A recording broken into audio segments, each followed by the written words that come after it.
अगर आप भी लेना चाहते हैं देश दुनिया की तमाम जानकारी तो आज ही सब्सक्राइब करें हमारे चैनल को। साथ ही नीचे दिए बेल आइकन को जरूर दबाएं ताकि हर अपडेट आप तक पहुंच सके। नमस्कार, मैं साक्षी न्यूज सेंटर और आप सभी का स्वागत है। गलवान घाटी में भारत और चीन की सेना के बीच हुए संघर्ष को आज एक साल पूरा हो गया। आज गलवान के बलवान शहीदों को पूरा देश श्रद्धांजलि दे रहा है। गलवान के शहीदों ने जिस तरह शौर्य का प्रदर्शन करते हुए भारत माता की रक्षा के लिए अपने प्राणों की आहुति दी, वह सभी के लिए प्रेरणादायी है। अभूतपूर्व चीनी आक्रमण का सामना करते हुए हमारे 20 भारतीय सैनिकों ने भारत भूमि की रक्षा करते समय अपने प्राणों की चिंता नहीं की और चीनी सेना को भारी नुकसान पहुंचाया था। चीन आज भी भारतीय जवानों के उस शौर्य से सदमे में नजर आता है। इस बीच थल सेना प्रमुख जनरल एमएम नरवणे ने आज दिल्ली में वार मेमोरियल पर शहीदों को श्रद्धांजलि अर्पित करते हुए कहा कि हम उन बहादुरों को श्रद्धांजलि देते हैं जिन्होंने देश की क्षेत्रीय अखंडता और संप्रभुता की रक्षा करते हुए गलवान घाटी में सर्वोच्च बलिदान दिया। सेना प्रमुख ने कहा कि उनकी वीरता राष्ट्र की स्मृति में सदैव अंकित रहेगी। उधर फायर एंड फ्यूरी कॉर्प्स ने भी गलवान में हिंसक संघर्ष की पहली बरसी पर शहीदों को श्रद्धांजलि अर्पित की। इस अवसर पर फायर एंड फ्यूरी कॉर्प्स के सीओएस मेजर जनरल आकाश कौशिक ने लेह में युद्ध स्मारक पर माल्यार्पण किया और कहा कि देश इन वीर सैनिकों का सदा आभारी रहेगा जिन्होंने सबसे कठिन ऊंचाई वाले इलाकों में लड़ाई लड़ी और राष्ट्र की सेवा में सर्वोच्च बलिदान दिया। उधर इस संघर्ष के एक साल बाद अब क्या स्थिति है, यदि इस पर बात करें तो पूर्वी लद्दाख में गलवान घाटी में भारत और चीन की सेनाओं के बीच हिंसक झड़प के एक साल बाद दोनों पक्षों के बीच विश्वास बहाल नहीं होने के बावजूद भारत वास्तविक नियंत्रण रेखा यानी एलएसी पर किसी भी प्रतिकूल स्थिति से निपटने के लिए बेहतर तरीके से तैयार है। रक्षा प्रतिष्ठान से जुड़े लोगों ने इस बारे में जानकारी दी। रक्षा प्रतिष्ठान से जुड़े लोगों ने बताया कि गलवान घाटी प्रकरण ने भारतीय सुरक्षा क्षेत्र के योजनाकारों को चीन से निपटने में देश का रुख तय करने के साथ ही छोटी अवधि में और दूरगामी खतरे का आकलन करते हुए रणनीति तैयार करने में मदद की। पिछले करीब 5 दशकों में सीमाई क्षेत्र में सबसे घातक झड़प में पिछले साल 15 जून को गलवान घाटी में भारत के 20 सैनिकों की मृत्यु हो गई थी, जिसके बाद दोनों सेनाओं ने टकराव वाले कई स्थानों पर बड़े पैमाने पर जवानों और हथियार समेत साजो सामान की तैनाती कर दी थी। इस साल फरवरी में चीन ने आधिकारिक तौर पर स्वीकार किया कि भारतीय सैन्य कर्मियों के साथ झड़प में 5 चीनी सैन्य अधिकारी और जवान मारे गए थे, जबकि माना जाता है कि चीनी पक्ष में मृतकों की संख्या इससे कहीं ज्यादा थी। एक अधिकारी ने बताया, सैन्य रूप से हम इस बार बेहतर तरीके से तैयार हैं। गलवान घाटी की झड़प के बाद हमें उत्तरी सीमा पर राष्ट्रीय सुरक्षा को लेकर अपने दृष्टिकोण को प्राथमिकता में रखने का मौका मिला। यह पता चला है कि चीन ने भी ऊंचाई वाले क्षेत्र के कई इलाकों में अपनी मौजूदगी बढ़ा ली है। सूत्रों ने कहा कि झड़प के बाद सेना के तीनों अंगों के बीच तालमेल और एकजुटता भी बढ़ी है।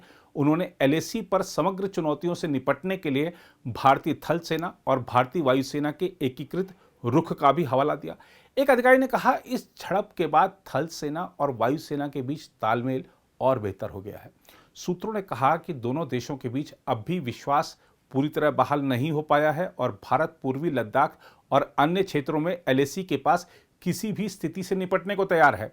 सैन्य और राजनयिक स्तर पर कई दौर की बातचीत के बाद दोनों सेनाओं ने इस साल फरवरी में पैंगोंग झील के उत्तरी और दक्षिणी तट से सैनिकों और हथियारों को हटाने की प्रक्रिया पूरी की थी। टकराव के बाकी स्थानों से भी सैनिकों को पीछे हटाने की प्रक्रिया पर बातचीत चल रही है। भारत ने भारतीय और चीनी सैनिकों के बीच तनाव कम करने का मार्ग प्रशस्त करने तथा सीमावर्ती क्षेत्रों में शांति और स्थिरता की पूर्ण बहाली सुनिश्चित करने के लिए पूर्वी लद्दाख में टकराव के शेष बिंदुओं से सैनिकों की पूर्ण वापसी की प्रक्रिया को पूरा करने का एक बार फिर आह्वान किया है।